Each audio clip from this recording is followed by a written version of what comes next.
We're ready to call our meeting to order. Get the secretary to do the roll call, please. Chairman Winters. Here. Board Member Brown. Yes, sure. Board Member Rogers. Board Member Stevens. Here. Board Member Wilson. Here. Ladies and gentlemen, if you would stand with me in the pledge of allegiance. Pledge of allegiance. To the flag of the United States of America and to the republic for which it stands, one nation, under God, indivisible, with liberty and justice for all.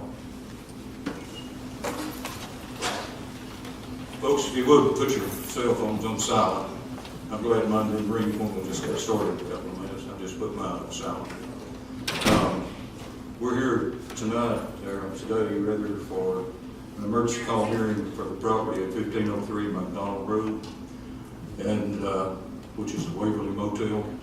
And for general information, I notified the Hamilton County Health Department, and we have a representative here, which I notified within the last hour, Mr. Lowe Wilkins. So, just for your general information, he's present also. But Mr. Ritchie, is he in the building? Okay.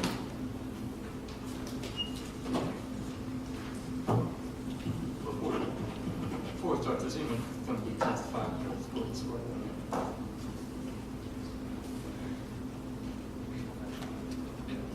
Those that are going to be giving testimony, afraid of the right hand.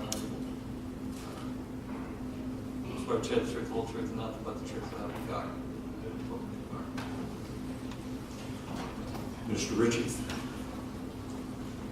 So got called out to Waverly Motel yesterday, 8:30 in the morning.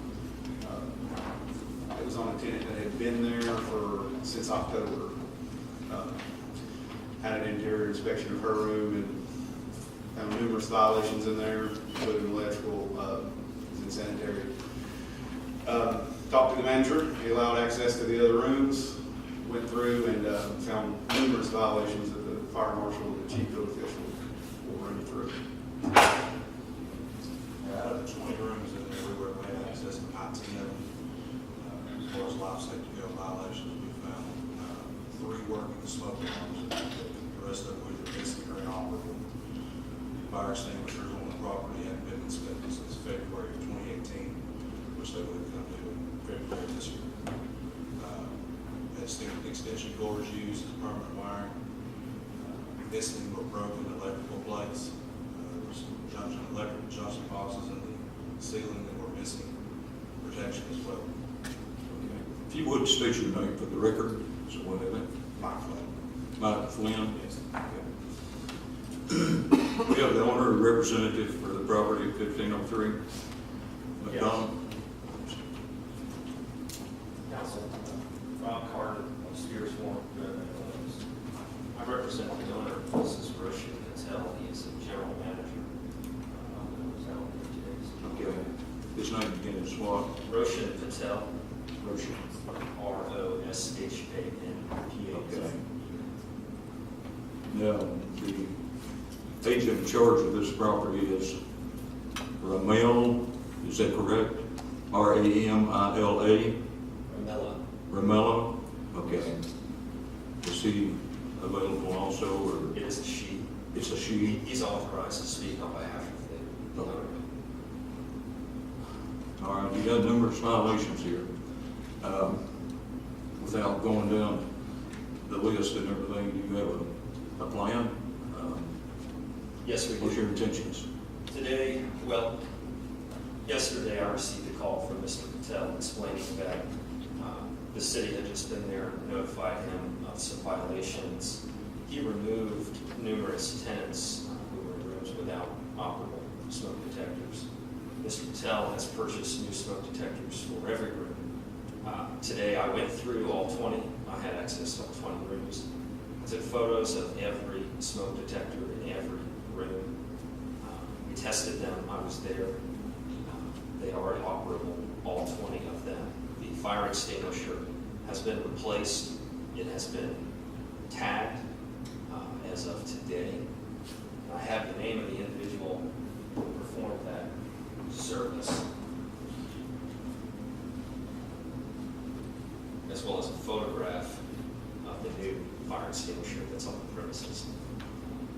being as this is only 20 hours from receiving notice of the violations, we immediately began to go through them, but the notice that we received from the city is not line by line item identifying each and every violation, so we weren't sure which ones were the priority, which ones were not, what was the most emergent of the situations. We figured smoke detectors and fire extinguishers had to be some of the most emergent situations, and those have been replaced or repaired or recertified.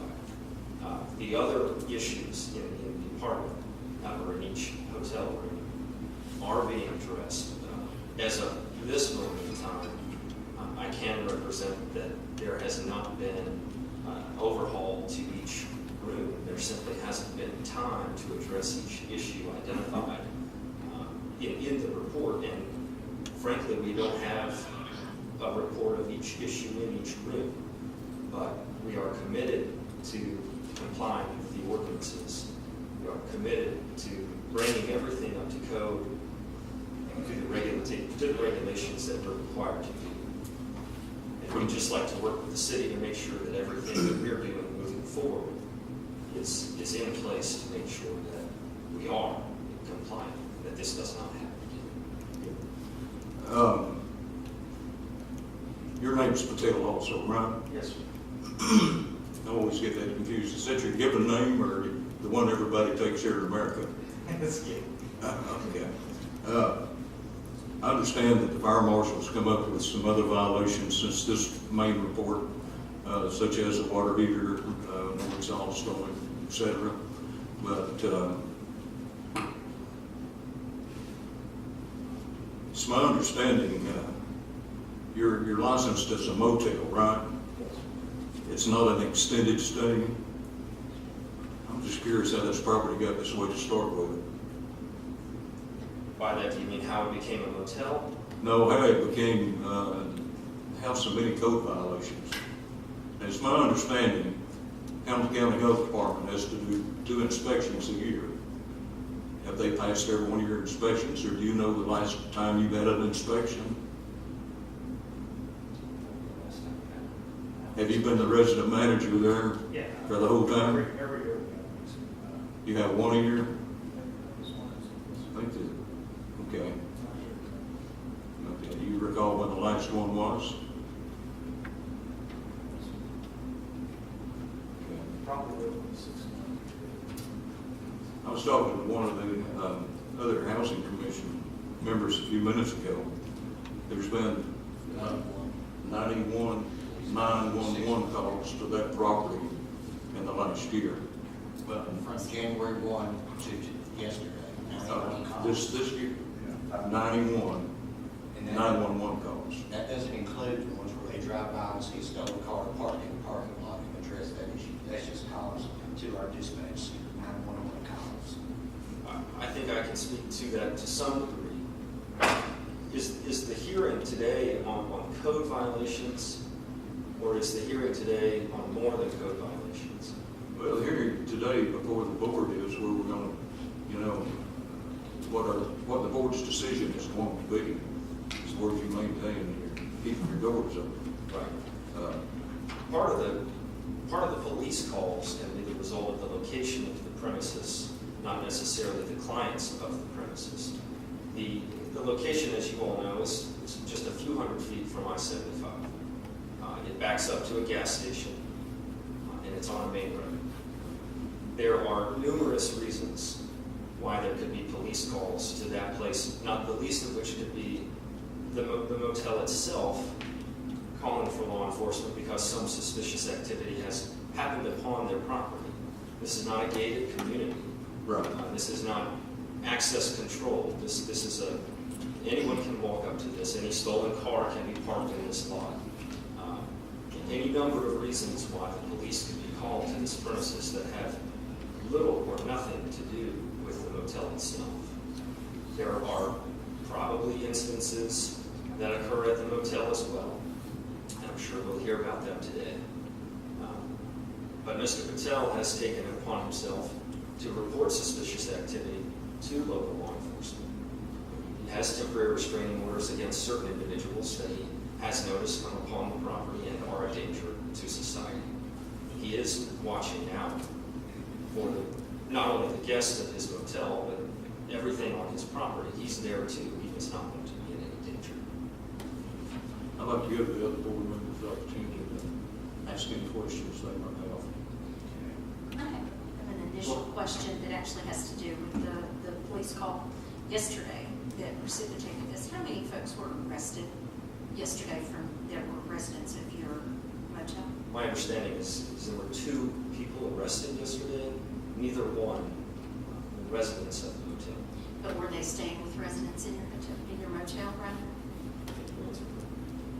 Whether, if they should or should not be, were they staying at that hotel? And you're certain of that? I'm certain. There's absolutely no, It's just, I mean, I understand all of what you just said, and it was very impressive, but I believe that most of the folks that live in East Ridge know that it is a hub of suspicious activity. So I don't want that downplayed. I think that, but that's fair. yeah. But Mr. Patel is also calling law enforcement. Absolutely. I When he mean, notices you'd be suspicious foolish not to. I just, what was found with those 2 folks that were arrested? Do you know? Or what their reason for it? Do you guys know what the reason for arrest was? We actually do. We have 2 officers that were on the site at the time.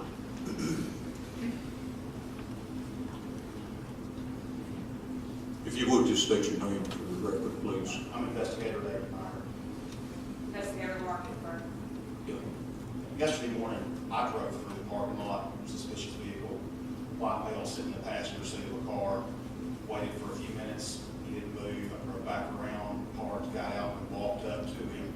As I was walking up to him, another party that I had previous encounters with, is a known narcotics dealer, and I knew him to have county warrants, so I took him into custody.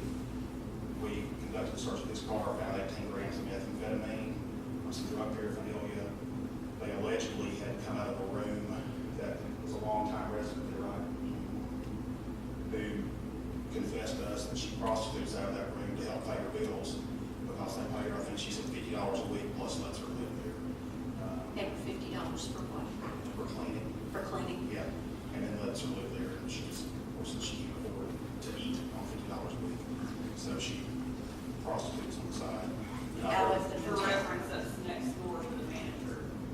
Okay. Room 121 is directly next to Directly the next. office, and in the back of the office is where I believe it would be this gentleman's uncle, who is the person that we always deal with when we're responding there and speaking to the front office.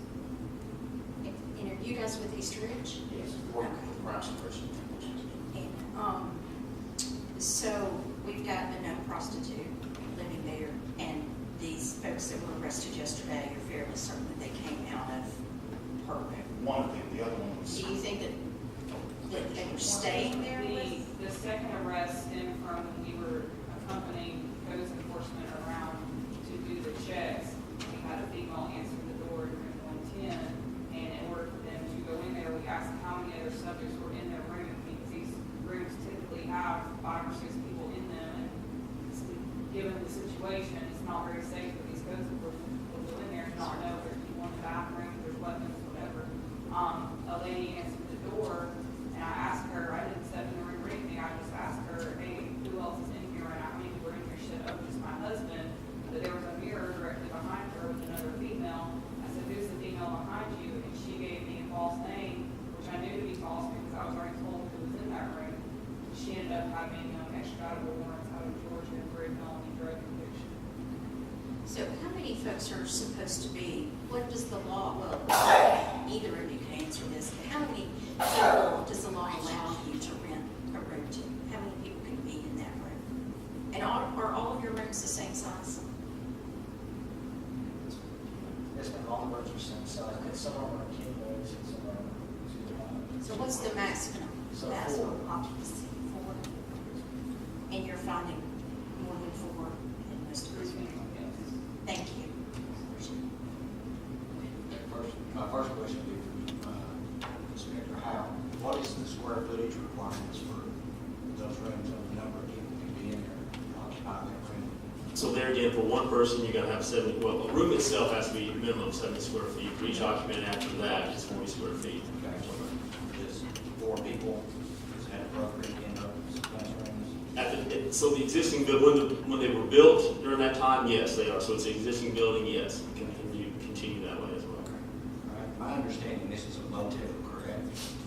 Under state guidelines, a motel stays not limited to 30 days, and you got people staying 3 months, 6 months, 9 months.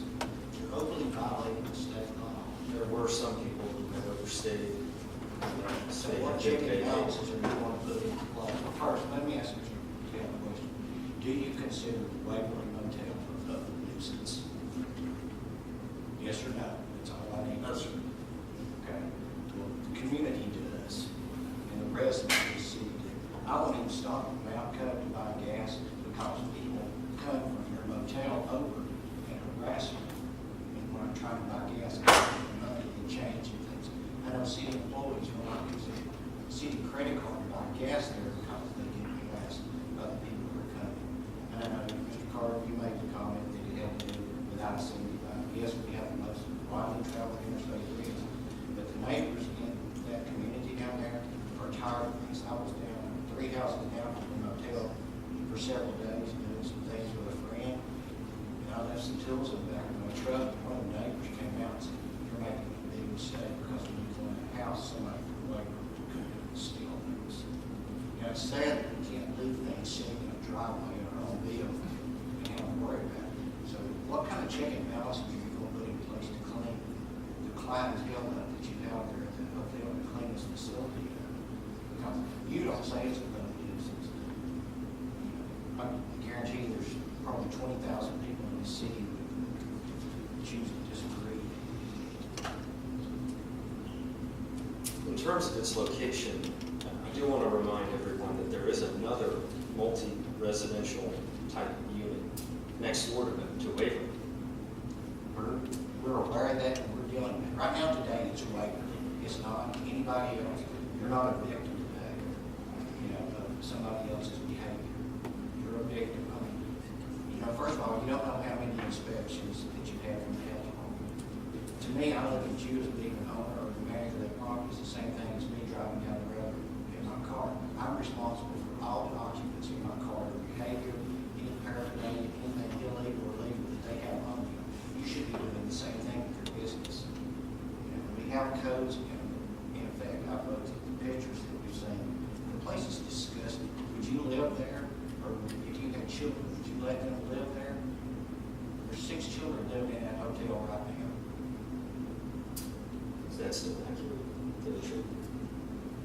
Those children have been vacated. They are homeless now. As of yesterday. As of yesterday. So yesterday, would yesterday you, were there. yeah, let's pretend like we're talking about yesterday then. I would rather them live at Waverly than on the street. Did you look at the photographs? Yes, ma'am. I've been in every room. Do you have children? I have one. That sink is the most disgusting thing I've ever seen in my life. If I could not afford any other lodging, I would find a roof. Sir, there And are if it local was shelters that are That's what I safer would say. and better than what we've seen in these photographs. I don't know about that. I I know do. that there are I'll be happy certain to take you to places some nonprofits and show them to you. where people could stay, Yes, other than Waverly. absolutely. Waverly operates to afford, You charge money for folks to stay in your place, correct? yes. If it is not required by law, don't you have a moral obligation to provide them with plumbing that works, outlets that are covered, air conditioners that work? How often are these rooms cleaned? The rooms are cleaned daily unless the guests call off the cleaning. And how often do the guests call off the cleanings? Depends on whether the guests are staying weekly or not. So why do you let people stay more than 30 days if it's motel state policy that can't be occupied as a city state facility? That was an oversight that has been corrected. Those individuals no longer have lodging. So if we went down and started checking your books every 30 days, there would be a turnover, complete turnover of everybody living in that facility. If we were to look at our books moving forward, look at Waverly's books moving forward. Waverly will implement procedures that comport with the guidelines of this city and the laws of the state to make sure that this does not happen again. Has these officers ever contacted him when y'all were down there? I don't believe I've ever personally had contact with him. Referencing who I've had contact with is a family member of his who's been living next door to the maintenance employee who has been living there since October. Yesterday, while trying to speak to her, I had to step over a used syringe on the ground to go and I had to go and ask her to please remove that because there was a child inside of the motel room where the syringe was outside of the room. I mean, it was in plain view and I'm having to step over it. And she's moving back and forth, moving items out of some room, which they claim has not been rented in several days, but it really appeared to be lived in. Was this like on the sidewalk? This the was syringe? directly outside of, one of the rooms, the backside of the So- motel on the ground. That is a danger to the public. What if you've got a kid from the neighborhood skipping around, playing around, and they happen upon your sidewalk? And there's a used syringe there. With all due respect, the sidewalk would not be his property. No, but children. Did you think that way when you were 10 years old? No, but you asked him what he would do if it was on the sidewalk. Now, if it's in his Right, parking lot, again, I I'm think he talking has about responsibility. morally. She's talking about the sidewalk in front of the motel room door. Okay. Exactly. Misunderstood you, I'm sorry. Yeah, I'm talking about, you've got a neighborhood kid who's actually allowed to play. Were you allowed to play in your neighborhood when you were a kid? I realize lots of children aren't, but there are still kids that get to go out and get to go play. And when I was a kid, there was a store down the street that we all went down to. So maybe they're going to the Mapco and they skip past your sidewalk and you have a used syringe. And I can probably jump to a real big conclusion and say it wasn't a diabetic that was using it. No, that's just wrong. And it's disgusting. Waverly is prepared to implement any reasonable procedure that would prevent this from happening. The thing that bothers me about what you're saying is it's like, oh, that's all in the past, so, but we're gonna do better. That's, Ma'am, I did not say that. no, you didn't, but you implied that. You've implied no guilt for what has happened in the past. We have accepted responsibility for what has happened in the past. We admit that there were individuals who are overstaying their welcome. We admit that there are violations to the city code, some of which have been repaired today, some of which need to be repaired in the very near future. We admit that we need to implement specific procedures, daily checks, to make sure fire alarms or smoke detectors remain in place, to make sure that the area is clean, to make sure that guests are not staying longer than is And legally it's safe. required, and to make sure that it's safe, not only for the guests of Waverly, but also for the neighborhood around it, for the gas station next to it, for the other multi-residential unit that's right next to it. I just think that's a huge part of why we're here. So I apologize for being so passionate about it, but it is a huge part. It's I your live in East community. Region, You and I want deserve my to be passionate about it. And Absolutely. exactly, and our community is very important to me and the folks that are sitting out here. We're working very hard to have a close-knit community of diverse individuals. And I'm here today on behalf of Waverly to represent to the council, to the citizens who are here, as well as the citizens who are not, that whatever it is that Waverly needs to implement that comports with the city ordinances, that is reasonable for them to undertake. There are certain things that Waverly cannot control, and I think we can all admit that there are certain elements of our life that we don't have control. Right. But to the extent that Waverly can exercise control, they are ready to implement procedures. They apologize for being here today. Does Mr. Patel live there? There is a Mr. Patel that lives there. Because It is the Mr. Patel that the officer has referenced. they have never seen us in here right down there, so I don't think he knows what's going on down there. I feel like the other gentleman should be here. Why don't we ask for him to be here Monday, May the 13th, at our next scheduled meeting, and we put him on our agenda for Monday? Well, it's a lady. Ramella, Now, you said it was. Whoever owners are that are involved in this corporation need to be here front and center. You know, she's the registered agent for the corporation. Is that who you guys usually sit? No, it's not. The individual we're referencing is a middle-aged man that lives next door to the cleaning lady. On the premises. I So like a- Behind the front desk. Can we ask that person right here, because I think that's really important. Hushman. I would like to make a motion that the parties involved be here Monday, May the 13th at 5:30. Meaning Hushman and Ramilla? Yes, both. It will not be possible for Ramilla to be here on Monday. Okay. She is not currently in town. Okay. Hushman could be here Monday. I'd like to make a motion to the board. I think we need to stop and desist and close the place up until you comply with all the city codes and all the Hampton County Health Department codes. And I'm presenting this to the board. Okay. I will remove my motion from the board. It's one time, and I would like to make a motion to just ask the board if we should the facility down until everything's brought in compliance codes with the health department, with the city codes, with the fire marshal codes, anything else that pertains to the well-being of the community. I'll second. We have a motion, a second. We'll give a roll call vote, please. One thing, make sure we understand, I want to make sure we clarify. The issues, and where's Officer Richie? Let's make sure we, just to get clarity, we've got issues as it relates to the smoke alarms, is that right? Yes. Okay. But I understand from Mr. Carter that those have been remedied.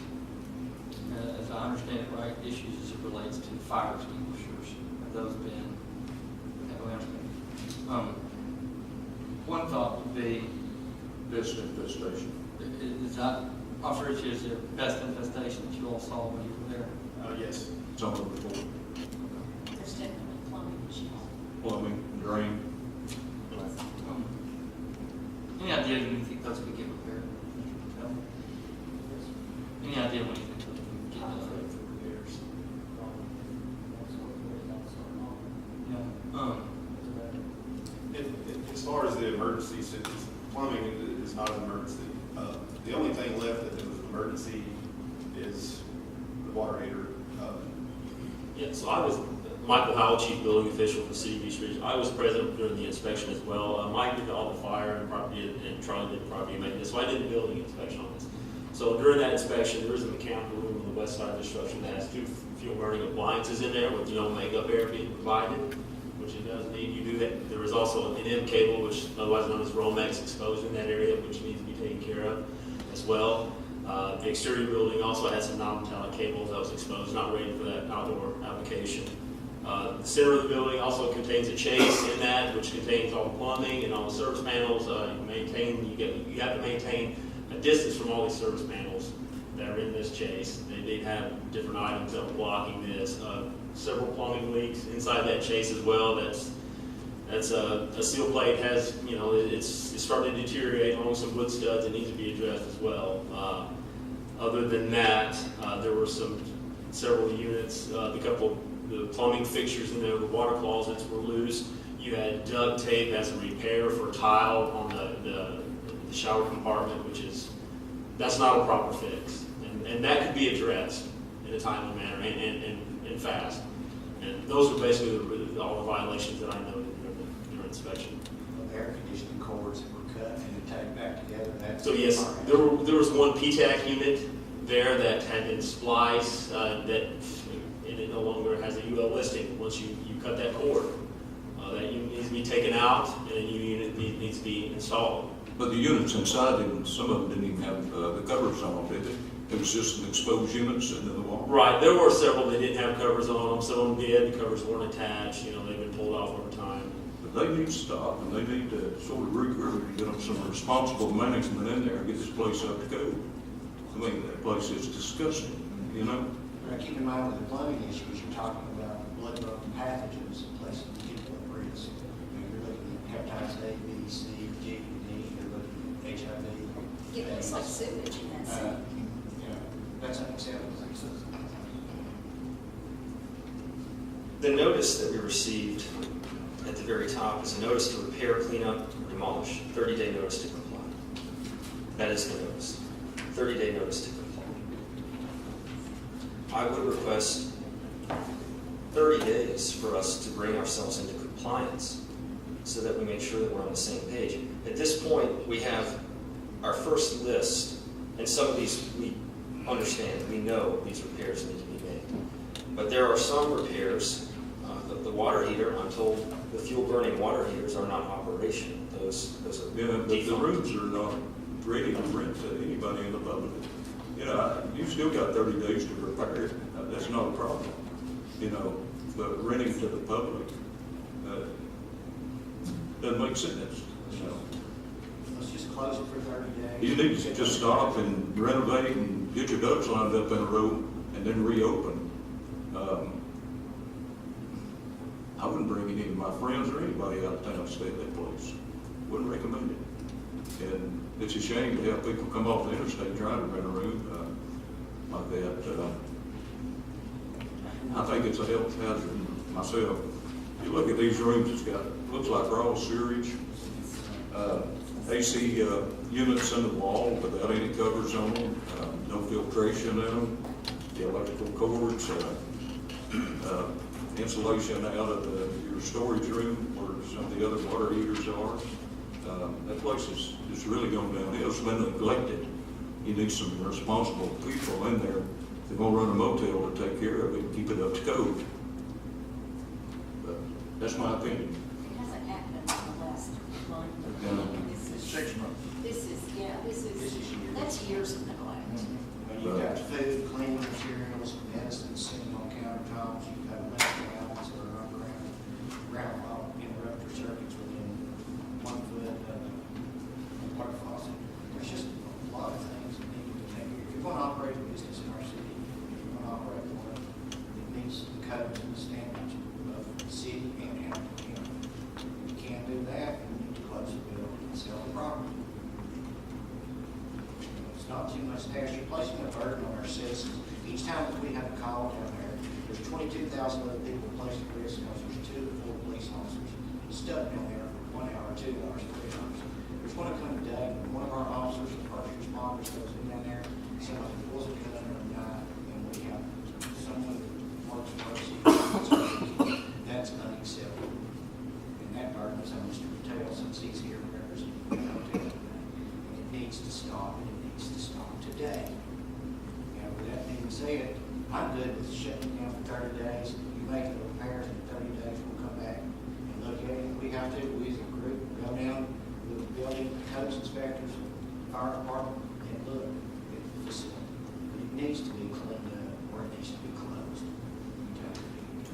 Is there a way? It needs to be closed while it's being cleaned up. And it can be less than 30 days. That's up to you guys to get it all done. That was my question. If we resolve issues within 30 days, will we be back up and running before the 30-day period? As soon as you're in compliance with the bill inspection office in the Hamilton County Health Department, you can open. I have no objection. We'll have another emergency hearing, and we will do whatever we have to do. Will we have a city inspector within 24 hours of request? They're open every day, business. Business days? Absolutely. And then if we're approved by the city inspector, could we have an emergency hearing within 30 days? Right. Within And along 24 with hours? Mr. Wilkes from the Hamilton County Health Department.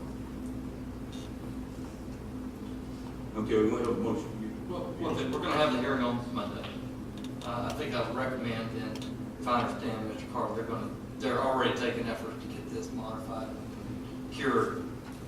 Come in Monday and let's see what repairs have been done, as well as the rest of this that you've got. Mr. Patel, that I understand is coming in. Hushman Patel will be here. Let's set the meeting on Monday as well as for observance as to what repairs have been So done. you're saying in addition to passing this motion? Well, we can pass the motion right now, Yeah. but then it'll be reconsidered on Monday as to what. Let if them any come in further and action. tell us what's Right. going on. I'm okay with Because that. if the repairs have been made, then let's just see what's been done at that point. If this body wants to take further action, modify this order for today, then we can do that. I would like for to go on record with the definition of public nuisance. According to Wex's Law Library, public nuisance is an activity or a thing that affects the health, safety, and morals of a community. Waverly Motel is a public nuisance in that area. And that's by Wex's Law Library's definition. There's also a private nuisance because, you know, East Ridge is growing, we're trying to move forward, and this is just a bad mark. It's got to stop. Hey, we're all for you changing it up. Yes, Clean it clean it up. up, get it ready. Hey, make a cool old motel, you know, And we with that wanna do vintage it- vibe. we But definitely it wanna do needs our to be part. that, not, hey, let's make it look a little bit better so that we're up to speed and we still got that same clientele. And they're there for 30 days, so now, instead of making them move out, the other adult in the room gets their name on it. I mean, this needs to be done correctly. You see what I'm saying? You Yeah, can't. so we didn't need any more motion on this, to extend it on. I don't say we can pass that motion and still let it Right, my recommendation would be pass the motion if you're inclined to temporary suspend occupation at this time, suspend it, call back the hearing on Monday, see what repairs have been done, and then make further action at that point to make a determination as to what further efforts you want relative to this property. And see how many police calls they have a week. Well, Technically, everybody should be moving out. Since they're not. yeah, you shouldn't rent any rooms between now and Monday. I wouldn't want anybody. Everybody should be gone.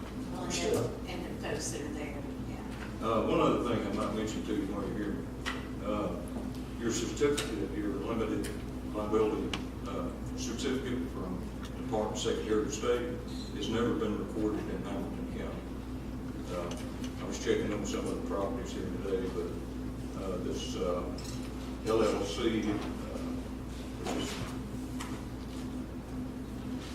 is SSR LP, has never been recorded in Hamilton County. It needs to be recorded. Or, yes. I just want to see. Okay. Yeah. We need a roll call vote on passing this case, please. Board Member Green? Yes. Board Member Stevens? Yes. Board Member Wilson? Yes. Chairman Winters? Okay, folks. The meeting time is 5:30, Monday, the 13th. So we'll see you folks here. Do your best you can, do the best you can to get that place cleaned up, get some electrical engineer, somebody in there to fix that wiring up. There's your direct vents and your hot water heaters, get them vented to the outside, store it with a fine-tooth comb. You'll be in business. Work on your books, and if you don't have business, operate it like a business. Inspector, is it correct that water heaters have to be inspected by the state and not the city?